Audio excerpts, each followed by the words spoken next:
An exploitation film is a film that attempts to succeed by exploiting current trends, genres, or lewd content. While the birth of the exploitation film is often attributed to cautionary films of the 30s and 40s, such as Reefer Madness, it wasn't until the 60s when they really took off. This was due to a movement within the film community to push the boundaries of entertainment and move into areas that were previously considered taboo. Movie patronage was declining, and theater owners started running exploitation films to bring back their lost clients. Within a short time, the demand had increased exponentially. Grindhouse theaters began running the films non-stop. Blaxploitation, Canucksploitation, Nunsploitation, Osploitation, Mondo films, and more flooded the theaters. If there's a genre you're thinking in your head, chances are there's at least one exploitation version of it. Most exploitation directors, as well as directors of mainstream movies, were men. Cirio Santiago, Bob Clark, Umberto Lenzi, Joe D'Amato, and many more. One of the few female exploitation directors was Stephanie Rothman. After graduating from USC, she was the first woman to be awarded the Directors Guild of America Fellowship, which was awarded annually to the director of an exceptional student film. After that, she was contacted and offered a job from industry veteran and B-movie master Roger Corman.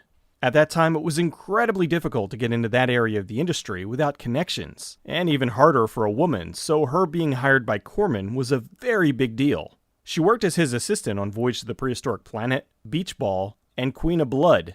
She was given a credit of associate producer on all of them. In 1963, Corman co-produced a spy thriller called Operation Titan. The film was so bad, he deemed it unreleasable and shelved it. A year later, he gave the footage to director Jack Hill and asked if he could fix it. Hill wrote and shot the new scenes and turned the spy thriller into a horror film. He retitled it to Bloodbath. Corman was still unhappy with the film and put it back on the shelf. A year later, he gave the footage to Rothman and asked her to fix it however she could. She kept the theme, a horror film, but rewrote the story and shot about 30 minutes of additional footage. Now with this Frankenfilm, or as Rothman called it, an unintentional joint collaboration, she presented it to Corman. He was happy with her results and released the film using Hill's title, Bloodbath. Hill and Rothman were given co-director credits. This was a big deal for Rothman, as this was her first directorial credit. Corman was pleased with her work on Bloodbath, so he let her direct her first full feature, It's a Bikini World. While it was a major deal for her, it also sent her into a depression. She wanted to be a director, but was seeing that she was most likely going to have to be able to direct this kind of movie. During this time, she decided to take a break from the industry. After a few years, Corman rehired her as his production assistant for the film Yes.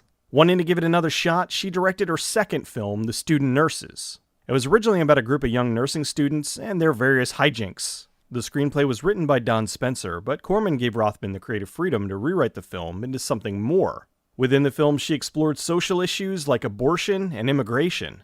The abortionist, I presume. That's me. You go do your butchering somewhere else. No!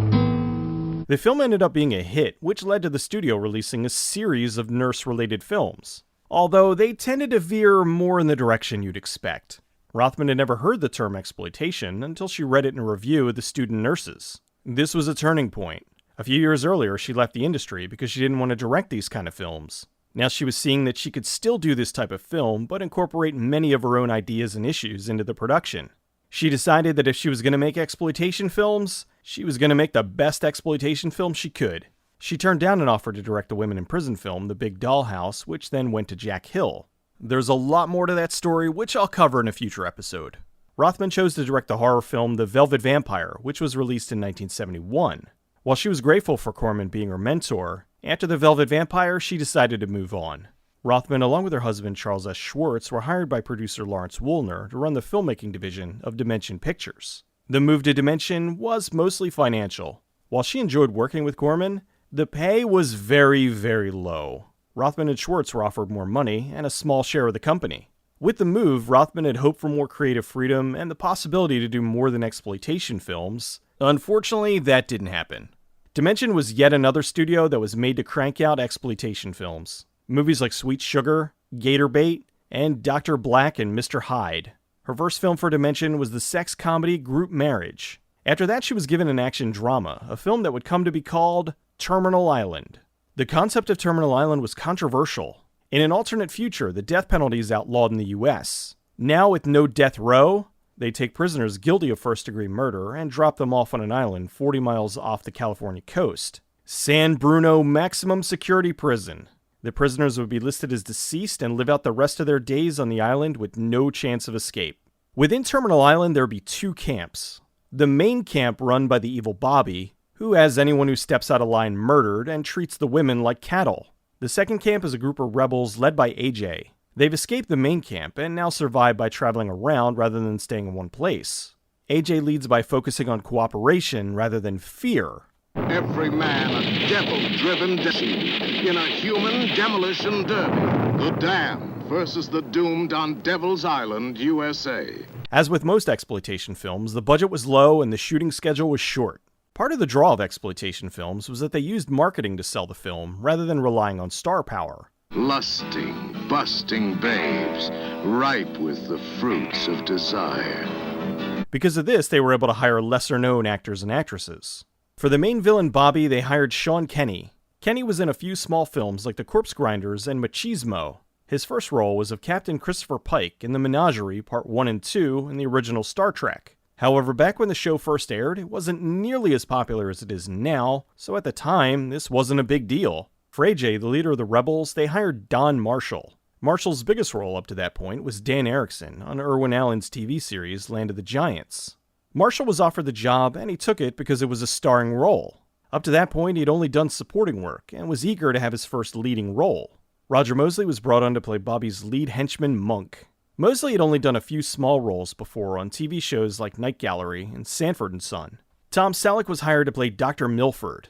He was a very sympathetic character who was put on death row for mercy killing one of his patients. Selleck was in the short-run series Bracken's World, but mostly was doing time as a male model. For the female inmates, they brought in a few women they had worked with previously.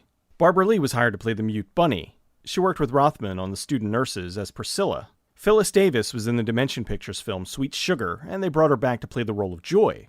Marta Kristen was arguably the biggest star in the cast, having been Judy Robinson on Lost in Space. She was hired for the part of Lee. For the role of Carmen, the newcomer to the island, they hired Ina Hartman. Hartman had just worked on the cop show Dan August. They wanted to fill the prison camp with dozens of convicts, but due to the budget constraints, they were only able to hire a handful.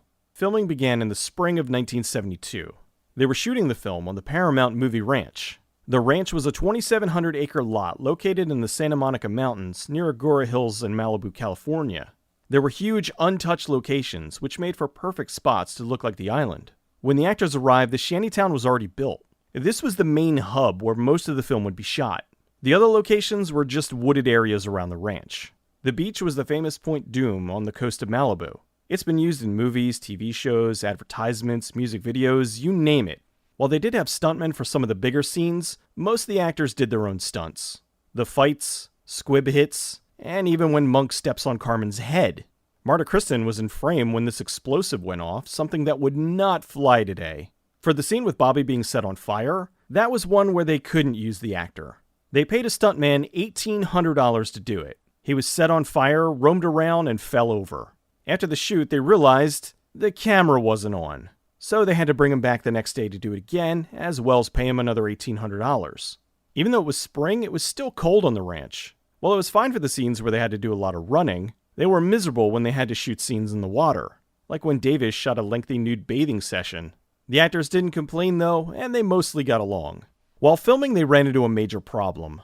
Money. To save on the production, they tried to cut down on shots by only giving the actors 2 to 3 takes. After that, they'd move on to the next. Even still, as they got closer to the end of the shoot, the budget was running low. They now are speeding through the shots, trying to get them as quickly as possible. Some of the actors didn't think they'd make it. They did manage to finish, but had to cut some scenes, and others were majorly rushed, which is why in some cases, you had shots like this. Rothman, as she often did, rewrote some of the script. She tried to make this more than just an exploitation film. She also cut back on some of the violence and nudity. The script for Terminal Island had the nudity and violence built in, which she didn't enjoy filming. In an interview, she said, "In a film like Terminal Island, practically the whole film involves violence because the subject matter is violent people. I accepted that. What I needed to do was try to refine that and give it some meaning beyond the violence itself or beyond the nudity itself. In that sense, I tried very hard to not make it exploitative." One of the things she did try to elevate the film above the usual exploitation fare was to give the film a somewhat happy ending. Here was this island where society dumped its human garbage. They showed the ending to be a triumph of the human spirit, where the convicts who had reformed themselves fought back against the brutal ones and were able to establish a more normal settlement. Filming ran for 6 weeks. When the film was released, the critical reaction was about what you would expect. It was too violent, too much gratuity, and complaints that the prisoners all looked like models. Roger Ebert gave it 1 star and said it was the kind of movie that could almost be reviewed by watching the trailer. Rothman did 2 more films for Dimension. She wrote Beyond Atlantis and directed The Working Girls. She was unhappy with the company, so she and her husband quit in 1975. After the film, Sean Kenny and Tom Selleck competed in another area. Since they both did modeling, Sean Kenny was the Winston Man, and Selleck was the Salem Man. A few years after Terminal Island, Tom Selleck's career took off with the hit TV series Magnum P.I. Roger Mosley joined him on the show as his friend and the helicopter pilot T.C. Selleck was embarrassed by Terminal Island and hoped no one would see it, fearing it would damage his career. In 1982, there was a compilation movie released called Famous T&A. It was clips of nude scenes that actresses did before they became famous. Phyllis Davis discovered they used some footage from Terminal Island that she wasn't aware of. When she did her famous bath scene, she was completely naked. However, her contract stated that they weren't allowed to show full frontal nudity. However, in this film, it showed her fully nude and some scenes of her talking with the crew. Stills of the video began cropping up in men's magazines. She tried to sue, but was shut down because of a 7-year legal loophole about film footage. Dimension Pictures went bankrupt in 1981 and most likely sold off all their old footage, which was how this ended up here. There's a high probability Terminal Island inspired a few other movies. Escape from New York, Escape 2000, and No Escape. They all share very similar themes to Terminal Island. Not rip-offs, but most likely influenced. Especially No Escape.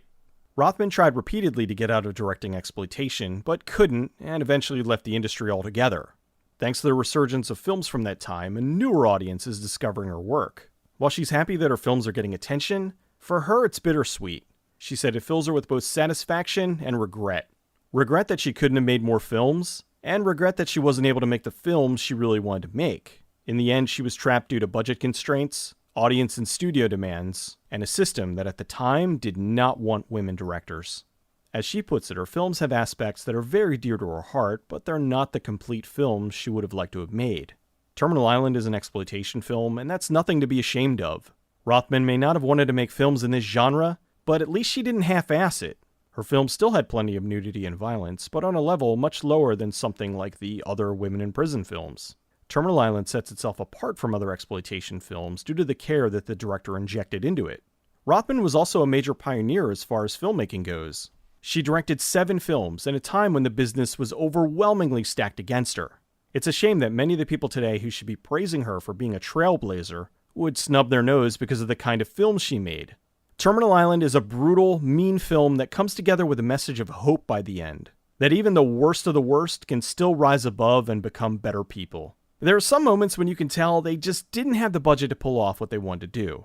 Realistically, there should have been more people on the island, but they just couldn't afford that many extras. It may not be entirely realistic, but it's a lot more than you would expect from a film that's supposed to be about human garbage.